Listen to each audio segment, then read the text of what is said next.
मैंने लोगों के घर झाड़ू पोछा कर करके, रोटियां बना बना के मैंने मेरे बच्चों को जैसे तैसे करके पाल पोस के बड़ा किया है। और मेरे को इतना दुखी कर रखा है मेरे ससुराल वालों ने कि रोती हूँ तो रोज़ नहीं आता है, मैं हंसती हूँ तो हंसना नहीं आता। बचपन में मेरे माँ बाप ने मेरी शादी कर दी, यहाँ तक कि मेरी माँ को पैसों का लालच दे के मेरी माँ को भी पैसों में खरीद रखा है। मेरी माँ भी मेरे पक्ष में नहीं बोलती है। जब भी बात करती हैं हमें जान से मारने की धमकी देती हैं। हमारा जो खुद का घर है वो ऐसे बोलते हैं कि मेरी ताई को दे देंगे, उसके बेटों को दे देंगे।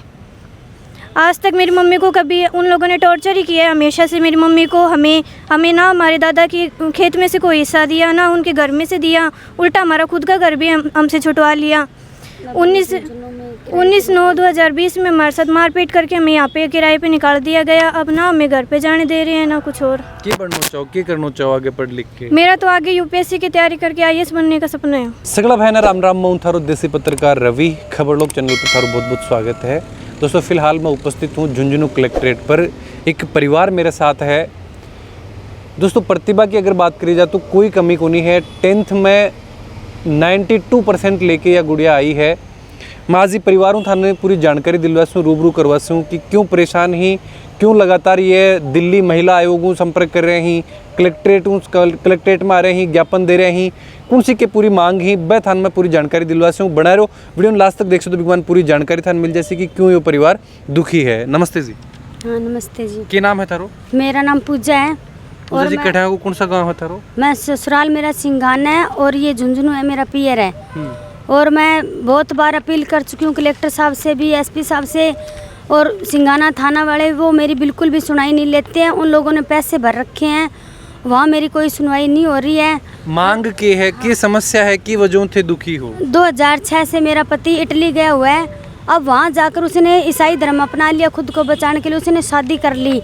और जिस घर में मेरा खुद का घर है सिंघाना में, उसमें मैं रहती थी, तो मेरी देवरानी रेखा ने, जो राकेश की बहू है वो इटली जाता है, वो रेखा ने, मेरी चाची सास शारदा ने, मेरी जेठानी संतोष ने मेरे हिस्से की प्रॉपर्टी हथियाने के लिए हमें मार पीट के, हमें मेरे और मेरे बच्चों को वहाँ से मार पीट के हम लोगों को वहाँ से निकाल दिया है। ना मेरा हस्बैंड है जो मैं खर्चा वगैरह कुछ भी नहीं देता है। हम लोग बहुत दुखी हैं। मेरा सारा सामान, मेरा घर सारा सामान से भरा पड़ा है। मेरे मकान है वो गिरने वाले हैं। हम बहुत परेशान हैं। सरकार से मैं यही अपील करती हूँ कि उस दरिंदे को यहाँ इंडिया लेके आओ आप। मोदी जी से, अशोक गहलोत जी से, सबसे मेरी यही रिक्वेस्ट है कि आप उसको लेके आओ वापस। शादी कब हुई थारी? 1997 में मेरी शादी हुई। और अभी मेरे को बहुत परेशान कर रखा है मेरे पति। बच्चा ही कब तक बच्चा होगा? जो थारो हस्बैंड आराम रिलैक्स होके थे बात करो। जब थारे बच्चा होने के बाद में वो इटली गया या फिर पहले इटली रहता, या शादी की हुई तो जटा तक के विवाद क्यों हो, या फिर इटली? 1997 में मेरी शादी हुई। 15 साल की छोटी सी की मेरी शादी कर दी मेरे माँ बाप ने मेरी बहन के साथ। और फिर ससुराल वाले हमेशा से प्रताड़ित करते हैं। वो सारे जो एप्लीकेशन वगैरह वो सारे डॉक्यूमेंट्स मेरे पास पड़े हैं आज तक भी। और 2003 में मेरी बेटी हुई और 2005 में मेरा बेटा हुआ और 2006 में मेरा पति है इटली गया। मेरे चाचा ससुर ने पैसे लगाए, शिव कुमार जी ने, उन्होंने मेरे पे तरस खा के उसको इटली भेजा। लेकिन वहाँ जाने के बाद दोनों भाइयों ने, राजेश पवार ने और मुकेश पवार ने, जो मेरे हस्बैंड है, उन्होंने मेरे चाचा ससुर को भी पैसे नहीं दिए अभी तक, और हम लोगों को भी खर्चा नहीं भेजते हैं। और मेरी जेठानी के साथ मेरे पति का अफेयर है फर्स्ट से ही। मैं बहुत कुछ सहन करती आई हूँ हमेशा से ही। मैंने सोचा कि तारी सिस्टर को केक मान थारी जो सिस्टर के साथ में थे बता रहे हो शादी कर दी, भी को की सहयोग रहे, कोई मदद करे? नहीं, वो अलग है परिवार में, मैं अलग परिवार में हूँ। अच्छा, अलग अलग परिवार है, एक जगह को नहीं हो? हाँ, वो अलग परिवार में है, मैं अलग परिवार में हूँ। मेरा जो चाचा ससुर है उसके बेटे को ब्याही है वो। बिल्कुल दोस्तों, ये तो बाल विवाह को नतीजो आप देख रहे हैं कि खुद ये जो बता रहे हैं पूजा जी ही अपन कि छोटी सी उम्र में आके शादी कर दी जाए और बच्चा होने के बाद में आका हस्बैंड जो बाहर चला जाए ही। और आज यह समस्या आ रही है कि अभी वह आऊँ ही को नहीं इंडिया, मिलने ही को नहीं परिवार में। 2018 में आए थे वो और मेरे को डिवोर्स केस किया कि कहे कि मेरी ज़िंदगी से निकल जा, मैं मेरी भाभी के साथ ही रहूँगा, मैं तेरे साथ कभी नहीं रहूँगा। हमेशा से आज तक वो यही बात बोलता है। मैंने बहुत समझाने की कोशिश करी कि भाई तू सुधर जा, लेकिन वो सुधरने का नाम नहीं ले रहा है। अभी परिवार को बच्चों की पढ़ाई लिखाई कैसी भरण पोषण? मेरी बेटी है 12th क्लास में, अभी 10th में ये फर्स्ट क्लास से पास हुई है। मेरा बेटा है, ये 10th क्लास में, अभी मेरी बेटी 12th में है। मैंने लोगों के घर झाड़ू पोछा कर करके, रोटियां बना बना के मैंने मेरे बच्चों को जैसे तैसे करके पाल पोस के बड़ा किया है। और मेरे को इतना दुखी कर रखा है मेरे ससुराल वालों ने कि रोती हूँ तो रोज़ नहीं आता है, मैं हंसती हूँ तो हंसना नहीं आता। बचपन में मेरे माँ बाप ने मेरी शादी कर दी, यहाँ तक कि मेरी माँ को पैसों का लालच दे के मेरी माँ को भी पैसों में ख़रीद रखा है। मेरी माँ भी मेरे पक्ष में नहीं बोलती है।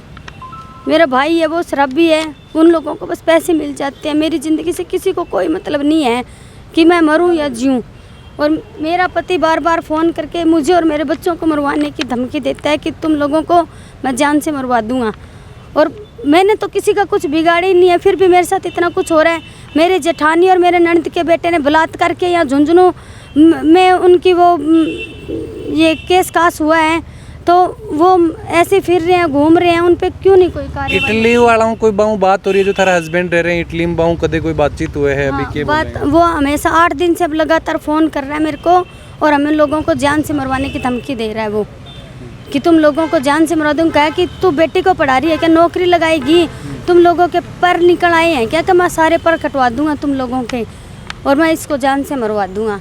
बिल्कुल दोस्तों, ये देखा कि हालांकि गुड़िया है जो पढ़ने लिखने में इंटेलिजेंट बताऊँ कि 10वीं क्लास में 92% लेके आना और पढ़ाई में लगातार संघर्ष कर रही है, लेकिन आज यह प्रतिभा है जो शायद हो सके कि अति परेशानी होने के बाद में भी चलो 92% लेके आनो, परिवार में अति समस्या होने के बाद में कि किराए पर रहनो, खान पीने के लिए बर्तन नहीं होना, और दूसरी चीज़ की पढ़ लिख के तो अगर यह प्रॉपर तैयारी करे है तो क्यों ना और भी ज़्यादा नंबर जो लाया जा सके हैं। गुड़िया, क्या नाम है आपका? मेरा नाम यशविनी पवार है जी। यशविनी जी, आप देखा कि ये समस्या चल रही तो की तरीकाओं तो थे खुद ने पढ़ाई लिखाई या फिर अभी आगे 12th कटाऊँ के कर रहे हो? 12th तो मैं झुंझुनू से जेपी जानू से कर रही हूँ। आगे अगर गवर्नमेंट मेरी सहायता करेगी या फिर मेरे पापा से कोई खर्चा वगैरह दिलवाने की मेरी हेल्प हो पाएगी तो मैं आगे पढ़ाई करके ज़रूर कुछ बनना चाहूँगी। कदे बातचीत करे हैं थारा पापा ही थारा? हाँ, वैसे तो बात नहीं करते, पर जब भी बात करते हैं हमें जान से मारने की धमकी देते हैं। हमारा जो खुद का घर है वो ऐसे बोलते हैं कि मेरी ताई को दे देंगे, उसके बेटों को दे देंगे। आज तक मेरी मम्मी को कभी उन लोगों ने टॉर्चर ही किया है हमेशा से। मेरी मम्मी को हमें ना हमारे दादा की खेत में से कोई हिस्सा दिया, ना उनके घर में से दिया, उल्टा हमारा खुद का घर भी हमसे छुटवा लिया। 19/9/2020 में हमारे साथ मारपीट करके हमें यहाँ पे किराए पे निकाल दिया गया। अब ना हमें घर पे जाने दे रहे हैं ना कुछ और। क्या करना चाहो आगे पढ़ लिख के? मेरा तो आगे यूपीएससी की तैयारी करके IAS बनने का सपना है। दोस्तों, एक IAS बनने को सपनों, परिवार में अति परेशानी, माँ है जो कोई के घरा काम काज करके है जी तरीक़ों भी परिवार चला रही है, और एक गुड़िया जो एक IAS बनने को सपनों देखे है और बिन अभी तक इस तरीके की जो धमकी देनो, परेशान करनो, प्रताड़ित करनो, अभी तक कोई शिकायत करी, कोई कंप्लेन करी, कोई बातचीत करी है? मैंने कंप्लेन तो कलेक्टर साहब के यहाँ भी कर दी है। सिंघाना थाने वाले तो उनसे मिले हुए हैं, पैसे भर दिए मेरे पति ने। वो चिल्ला कर बोलता है मेरा पति कि मैंने थाने में पैसे भर रखे हैं। थाने वालों ने न्यूज़पेपर में भी ये खबर छापी है और आगे मेरे कोर्ट में केस जो है वो। SP साहब मुलाकात करी, कलेक्टर साहब मिला तो बांको के जवाब? SP ने तो ऐसे कहा, SP सर ने तो ऐसे बोला है कि आप कोर्ट केस करो, मेरे बस की बात नहीं है। मेरे बस की बात थी कि मैं डॉक्यूमेंट्स दिला दूं पढ़ाई के, वो उन्होंने दिला दिए। बाकी मेरी कोई सुनवाई नहीं हो रही है ना खर्चे की। मेरी जेठानी संतोष ने जो मेरे मारपीट करी है, तो काम के करें थारा हस्बैंड जो के काम? वो हॉर्स राइडिंग का बिजनेस है उसके पास 3 है, उसके पास बादाम के और अखरोट के पेड़ है और सब्जी का बाग है, और उसी मालिक की लड़की से वहाँ इटली में शादी करी है उसने, ईसाई धर्म। दोस्तों, ये जो समस्या निकल के आ रही है, ये परिवार एक छोटो सो अगर हस्बैंड जो विदेश जाए ही और बैठे इटली में दूसरी शादी कर ली ही, गुड़िया जो पढ़ लिख के आगे बढ़ना चाहे, जब जानकारी मिली कि इस तरीक़ों या तैयारी कर रही है तो क्यों ना प्रशासन की मदद करे, हो सके चलो ये परिवार ने बचाया जा सके। जब गुड़िया आज IAS बनने को सपनों रखा है तो कम IAS की तैयारी करे तो मदद करी जाए। आज 12th क्लास में एक स्कूल में एडमिशन लियो है, आप उम्मीद करा हाँ कि प्रशासन ही पूरी परिवार की पूरी मदद करेगो, सुरक्षा की पूरी व्यवस्था करेगो, क्योंकि इस तरीक़ा जब एक आदमी तो मजबूत होके आज बचपन में जो टाइम हो सके कि शादी करी गई, बच्चा होगा, लेकिन आज जब बिकन कुछ और है तो ये परिवार ने वो भूल के दूसरी शादी करके आज टॉर्चर कर रहे हैं। दोस्तों, रिक्वेस्ट है वीडियो से ज़्यादा से ज़्यादा शेयर करो ताकि परिवार की सुनवाई हुए और ये परिवार की है जो मदद करी जा सके। वीडियो के बारे में थारा जो भी विचार हैं जरूर थे कमेंट बॉक्स में लिख के बताओ। खबर लोग चैनल पर बने रहो। जय झुंझुनू, जय राजस्थान, जय हिंद।